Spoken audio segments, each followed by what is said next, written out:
جنگ سکاسک سے اللہ کا رسول واپس آ رہا ہے.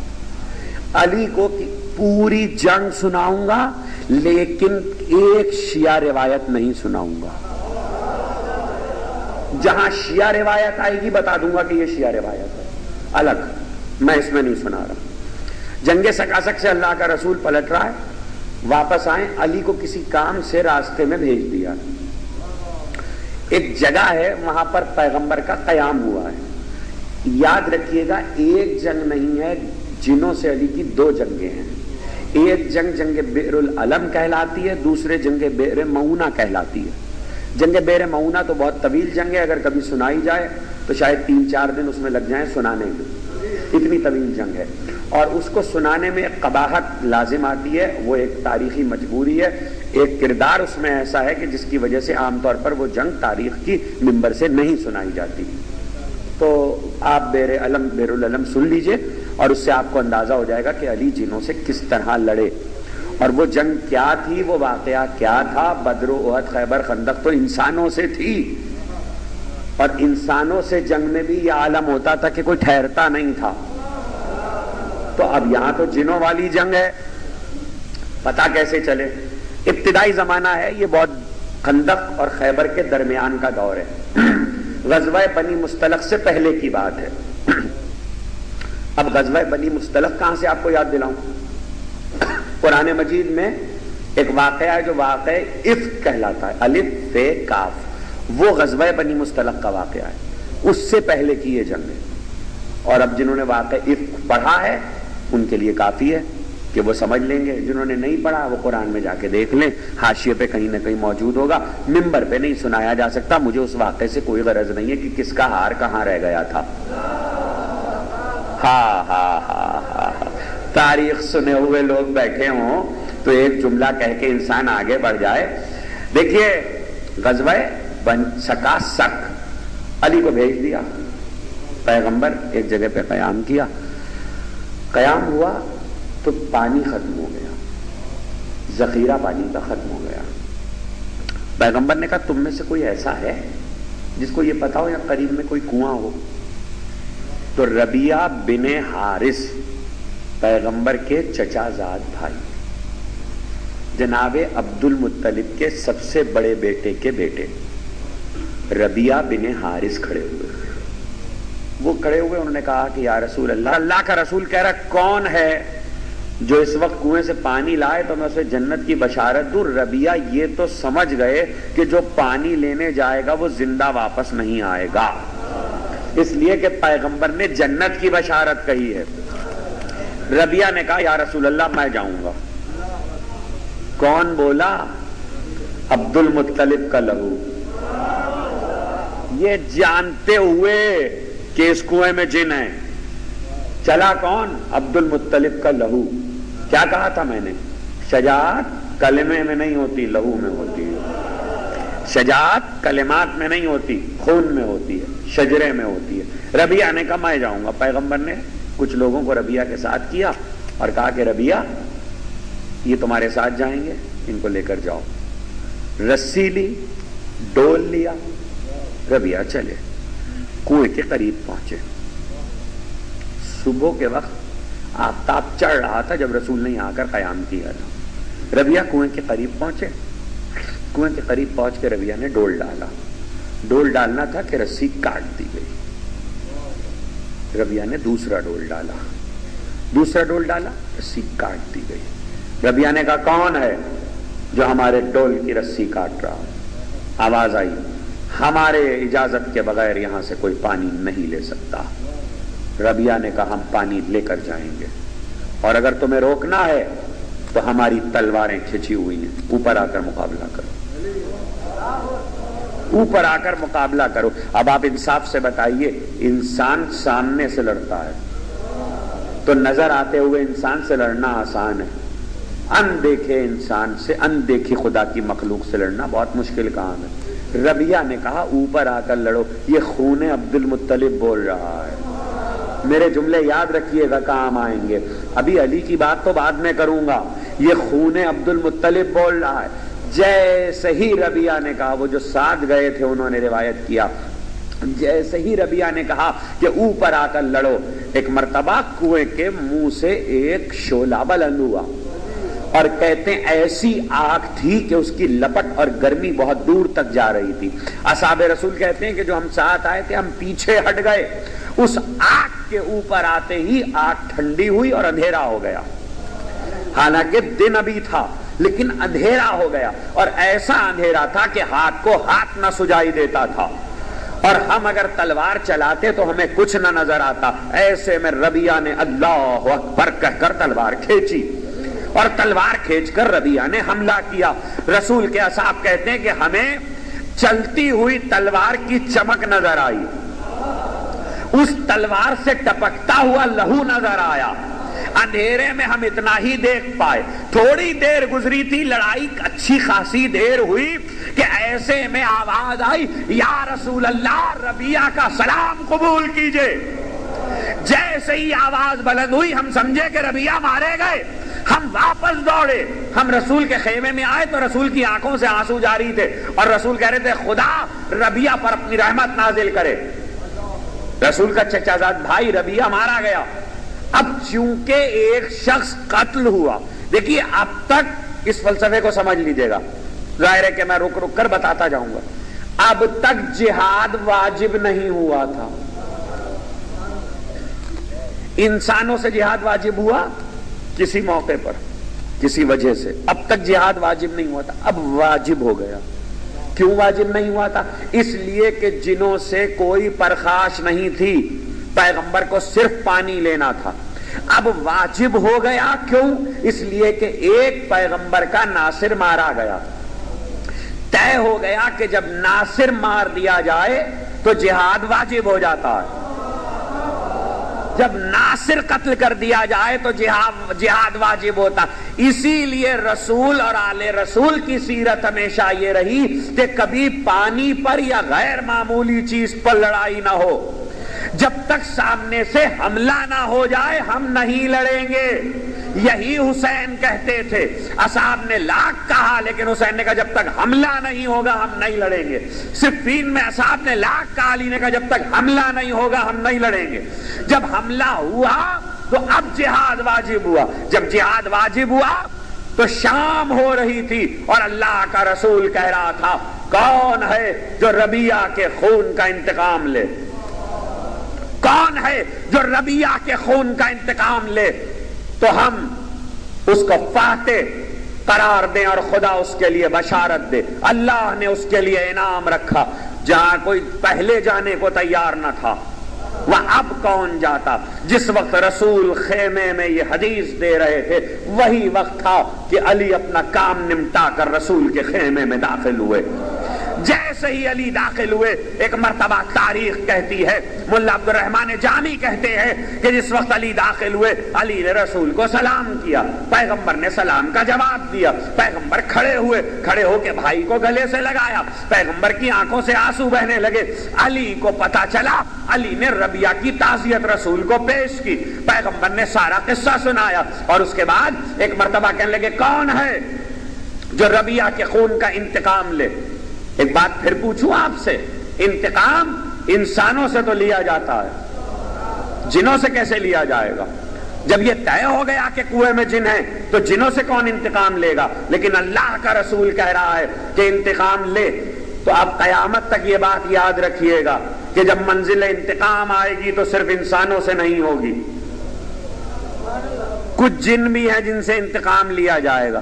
اور اس کی وجہ یہ ہے کہ کیا بتاؤں آپ کو، مسلمانوں میں فرقے ہیں، انسانوں میں فرقے ہوتے ہیں، عیسائی ہے، یہودی ہے، ہندو ہے، بدھ مت ہے، جین ہے، مسلمان ہے تو شیعہ ہے، سنی ہے، وہابی ہے، کافر ہے، وہابی ہے، بریلوی ہے، دیوبندی ہے، کیا ہے کیسے پتا چلے؟ جنوں میں کچھ بھی نہیں ہوتا، فرقے نہیں ہوتے، اس لیے کہ وہاں کوئی جھوٹا امام بن کے آیا ہی نہیں۔ جنوں میں فرقے نہیں ہوتے، جن کسی فقہ پہ نہیں ہوتے، جنوں میں کیا ہوتا؟ یا مسلمان ہے یا کافر ہے، دو ہی ہوتے ہیں، دو ہی ہوتے ہیں، یعنی تمام تر فرقے انسانوں میں پائے جاتے ہیں۔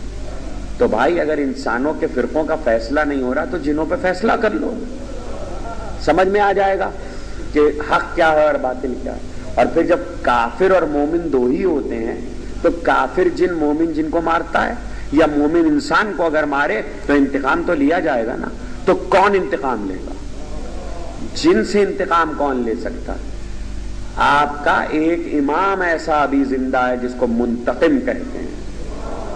اور منتقم اس لیے کہا جاتا ہے کہ وہ صرف انسانوں سے انتقام نہیں لے گا بلکہ قیامت تک جب تک ظہور نہیں ہو جاتا جس جن نے کسی مومن پہ ظلم کیا ہے اس سے بھی انتقام لیا جائے. اور جن سے کوئی انتقام لے نہیں سکتا جب تک کہ امام وقت نہ ہو. کہ کون جائے گا؟ کوئی تیار نہیں ہے. علی کھڑے ہوئے کہ یا رسول اللہ میں جاؤں گا. پیغمبر نے کہا یا علی جاؤ. اور یہ کہہ کے علی کے کمر کا پٹکا باندھا. تم آؤ، توجہ، جنگ شروع ہو گئی.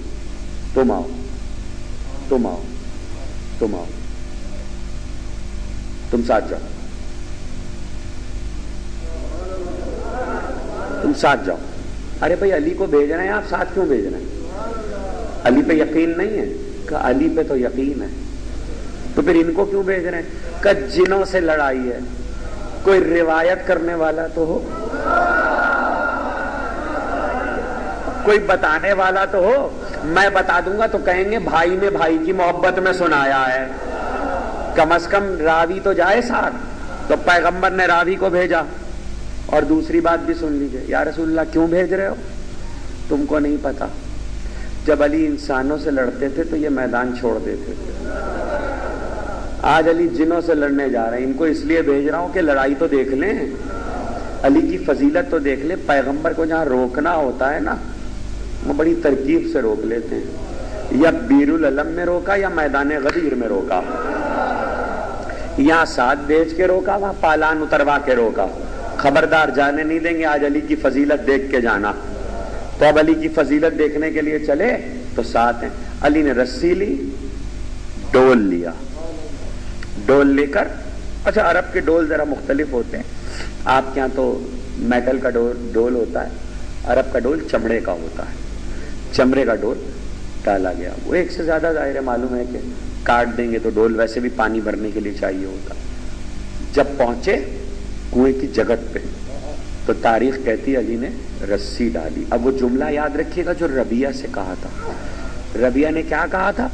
ربیہ نے کہا جب آگ نکلی تو اس سے پہلے جب ربیہ کا ڈول کی رسی کاٹی گئی، ربیہ نے کہا کون ہے جو ہمارے ڈول کی رسی کاٹ رہا ہے؟ کہا ہم اپنی اجازت کے بغیر کسی کو پانی یہاں سے نہیں لینے دیتے. کہا تو پھر باہر آ کر ہم سے مقابلہ کرو.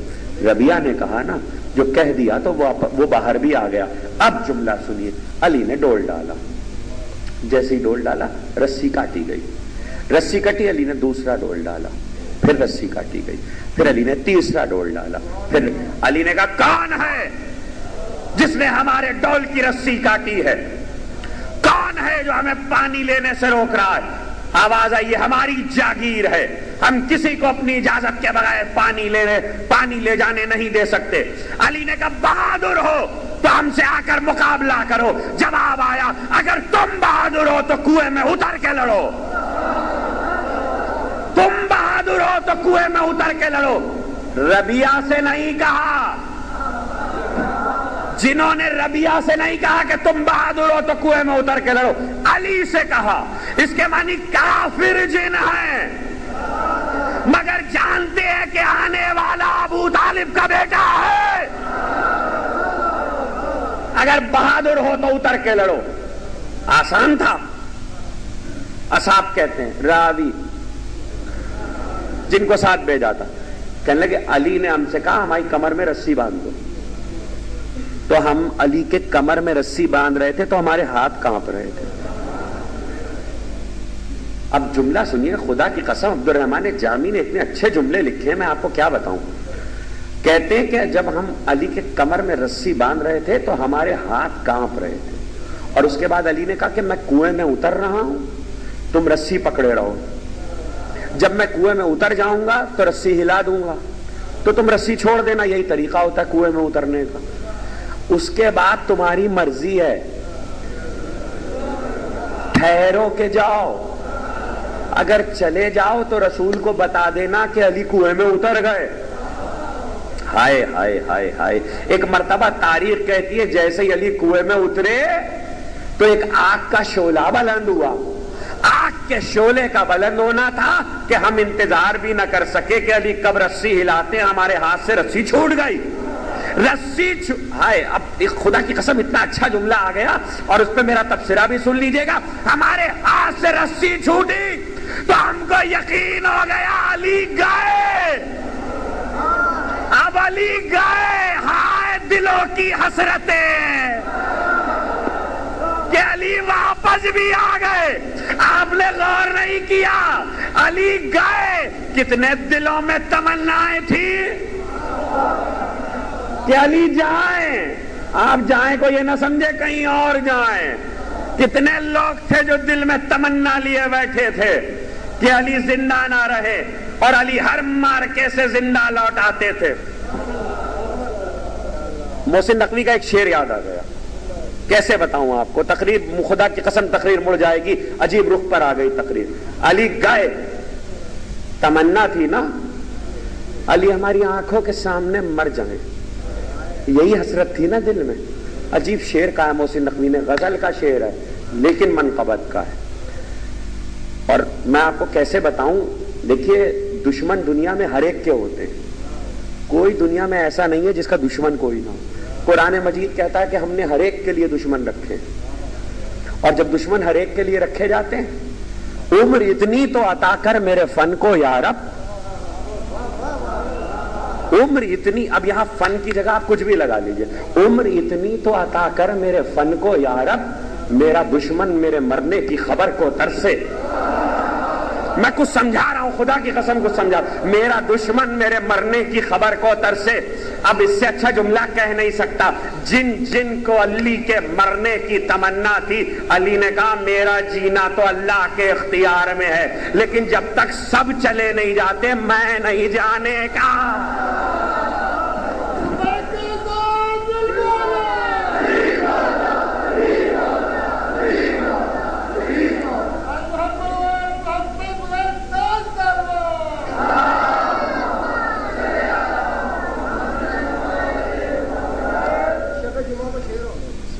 ہاں تو منقبت کا ہے، منقبت کا ہے، مدح کا شعر ہے. اللہ اللہ. علی نے کہا رسی چھوڑ دی. علی اتر پڑے. اب کون بتائے کیا ہوا؟ اب راوی کہاں سے آئے گا؟ کہنے لگے وہ رکتے کہاں جنہوں نے خوف کے مارے رسی چھوڑ دی. آدمیوں کی چلتی ہوئی تلواریں دیکھ کے تو تاریخ کہتی ہے ہم تو اتنی دور چلے گئے تھے کہ 3 دن تک پہاڑی پہ پھدکتے رہے. میں تھوڑی کہہ رہا ہوں، تاریخ میں جملہ موجود ہے. اور میں اتنی دور چلا گیا تھا کہ مجھے آنے میں 3 دن لگ گئے ہیں. اتنی دور چلا گیا. مجھے نہیں معلوم، میں کسی سے بحث نہیں ہے کون تھا کیا تھا، یا آپ تاریخ میں جا کے دیکھیے کون تھا کیا تھا. لیکن کچھ لوگ ایسے تھے جن کے دلوں سے علی کی شجاعت برداشت نہیں ہوتی تھی. اور میدان جنگ میں جب علی لڑتے تھے تو لوگ دور دور چلے جاتے تھے. یہاں تو پھر جنوں سے لڑائی تھی. اب آپ کو کیا پتا کہ بیرو العلم کیا ہے، کیا ہے ادھر.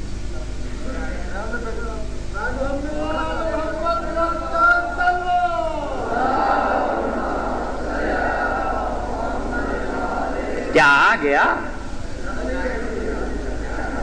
آ گیا.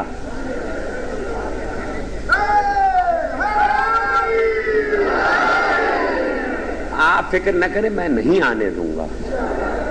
مولا کی طاقت سے انشاءاللہ نہیں آنے دیں گے. ویسے بھی ہم تو علی کے ساتھ کنویں میں اترے ہوئے ہیں. ہم کون سا یہاں بیٹھے ہیں، ہم تو علی کے ساتھ کنویں میں اتر گئے. راوی کا کیا کریں، راوی تو گیا. جتنے راوی تھے سب گئے. کہنے لگے ہم نے رسی چھوڑی، ہم الٹے قدموں واپس ہوئے. اندھیرا اتنا تھا کہ خیمہ نہیں مل رہا تھا، راستہ نہیں نظر آ رہا تھا. اتنا اندھیرا تھا، گھٹا ٹوپ تھا. اور کنویں سے کبھی کبھی شعلہ نکلتا تھا اور اس سے پورا ماحول گرم ہو جاتا تھا. اور ہماری پیشانیوں سے پسینہ بہ رہا تھا. اب جملے سنیے عبد الرحمن جان. ہم خیمے میں داخل ہوئے رسول کے تو ہماری آنکھوں سے آنسو بہ رہے تھے. یا رسول اللہ علی تو مارے گئے, یا رسول اللہ علی تو مارے گئے, یا رسول اللہ علی تو مارے گئے. میں نہیں کہہ رہا ہوں, تاریخ کہہ رہی ہے. اللہ کا رسول پیشانی پہ پل پڑ گئے. کیوں؟ تم کہاں سے آئے ہو؟ تم کہاں سے؟ کہا یا رسول اللہ وہ تو شعلہ نکلا, علی کودے, شعلہ نکلا, ہم نے رسی چھوڑی, ہم آ گئے. کہا تو ٹھہرے کیوں نہیں؟ تمہیں کس نے کہا کہ علی مارے گئے؟ تمہیں کس نے کہا کہ علی مارے؟ آپ نے غور ہی نہیں کیا. میں جملے دوں گا لیکن میرے جملے مجھے پتا آپ اس مزاج کے سننے کے عادی نہیں ہیں, لیکن میں اس مزاج پہ پڑھنے کا عادی ہوں. مگر جملہ کام کا, اب آپ کا دل ہے جیسے چاہے سنے. ہم رو رہے تھے یا رسول اللہ علی مارے گئے, یا رسول اللہ علی. ارے علی کے مرنے سے پہلے تو رو رہے تھے, جب علی کی شہادت ہو گئی تو رونا بدعت ہو گیا.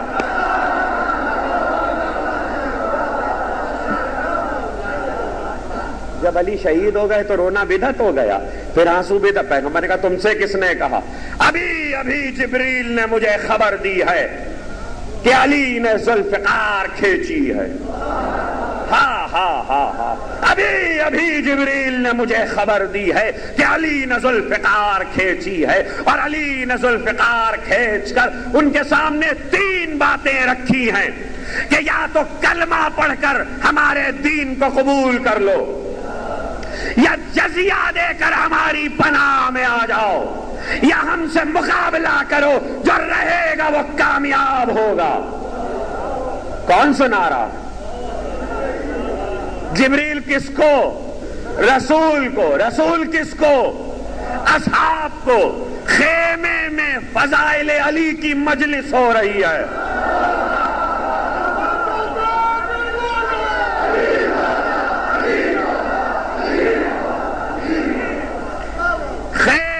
علی کی فضیلتوں کی مجلس ہو رہی ہے, تو ذکر علی مجلس برپا کر کے سنانا رسول کی سنت, سننا صحابہ کی سنت, وہ صحابہ کی سیرت, یہ رسول کی سیرت. ہماری مجلس بدعت کیسے ہو جائے گی؟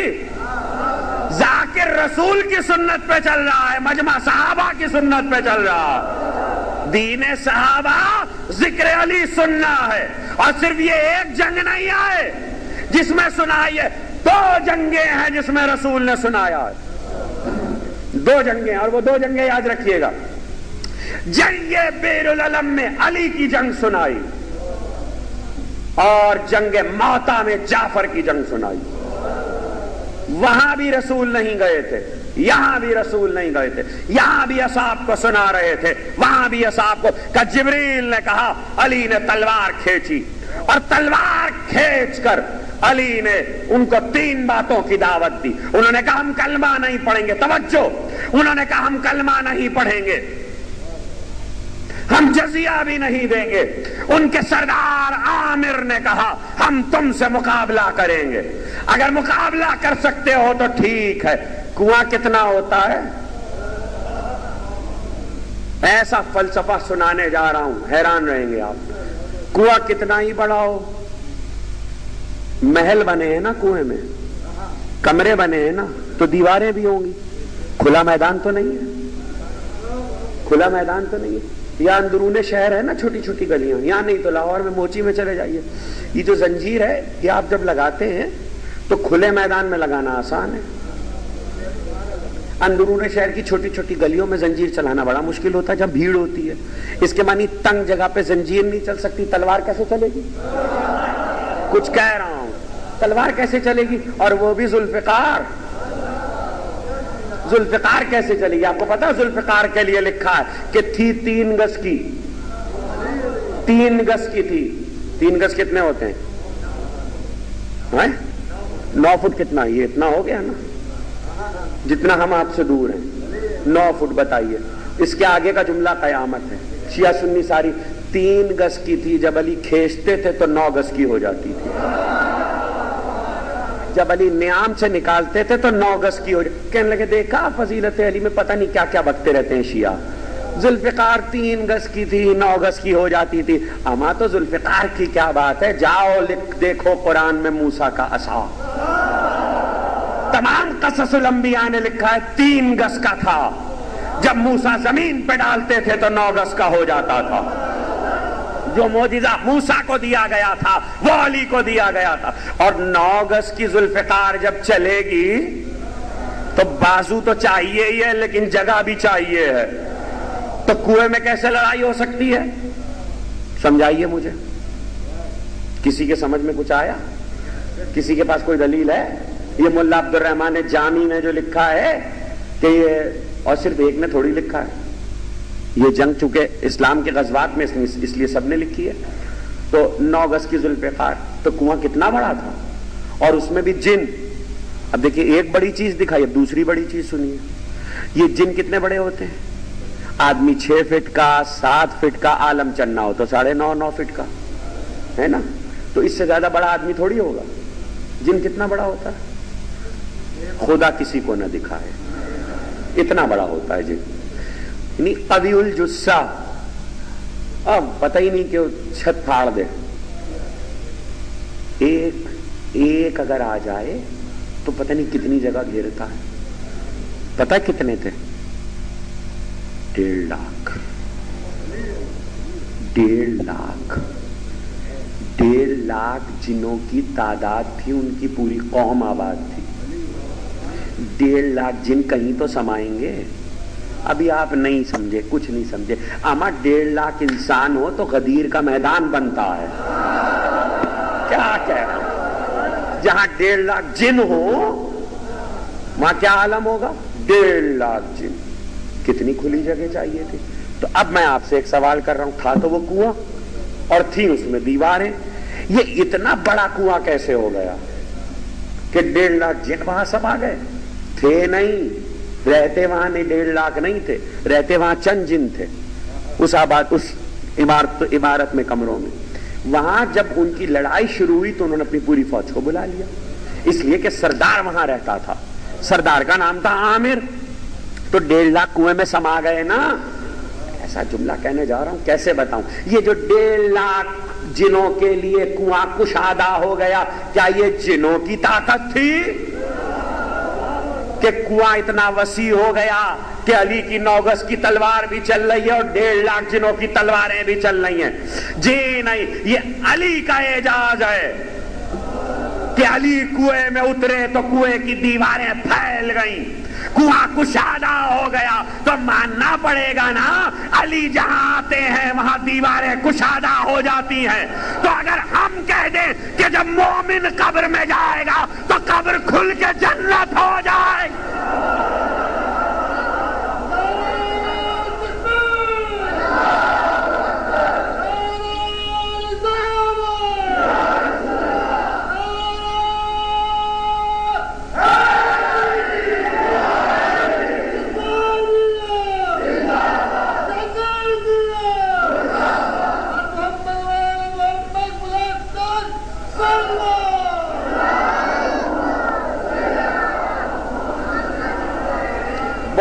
بہت سی تو ایسی چیزیں جو میں آپ کو بتا ہی نہیں سکتا.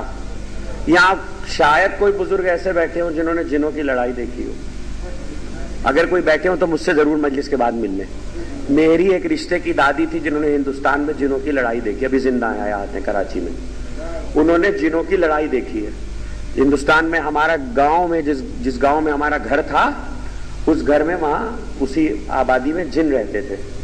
تو ان میں 2 گروہوں میں لڑائی ہو گئی تھی. تو ہماری دادی نے خود خون ٹپکتے ہوئے دیکھا, تلواریں چلتی ہوئی دیکھی ہیں, اور جنوں کی آپس کی لڑائی. اب یہ کیوں کہا میں نے آپ کو سنایا, میں آپ کو یہ کیسے بتاؤں کہ جنوں کا لہو کیسا ہوتا ہے. اما آدمی میں سے کتنا خون نکلے گا؟ ایک آدمی مارا جائے گا تو کتنا خون نکلے گا؟ کلو, 2 کلو, 3 کلو, 11 کلو, 12 کلو, اس سے زیادہ تھوڑی نکلے گا.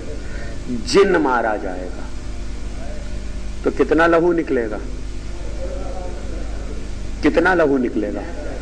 اور جنوں کی تعداد بڑھتی جائے گی تو لہو وہیں گرے گا نا. کنویں میں تو ہے پانی. علی کا معجزہ سنا رہا ہوں میں آپ کو. کنویں میں تو ہے پانی, اور کنویں میں پانی ہے اور وہاں ہو رہی ہے لڑائی. اور لڑائی میں جن مارے جا رہے ہیں، اور جب مارے جا رہے ہیں تو جنوں کا لہو گر رہا ہے. تو 25 کلو بھی اگر ایک جن میں لہو کم سے کم بھی ہوگا تو 80,000 جنوں کو علی نے مارا. 80,000 جنوں کو علی نے مارا، جو رسول نے بتایا، راوی نے نہیں، پیغمبر نے بتایا. تو صادق القول کا قول ہے کہ 80,000 جنوں کا لہو جس پانی میں گر جائے اس پانی کا حشر کیا ہوگا. 80 معجزہ علی کا، 80,000 جنوں کا لہو گرنے کے بعد بھی علی نے ڈول ڈال کر پانی نکال لیا، اور پانی میں ایک قطرہ لہو کا نہ آیا، اور پورے لشکر کو علی نے سیراب کیا. یہ علی کا معجزہ ہے. صاحب عصمت اس کو کہتے جو خون سے پانی الگ کر لے.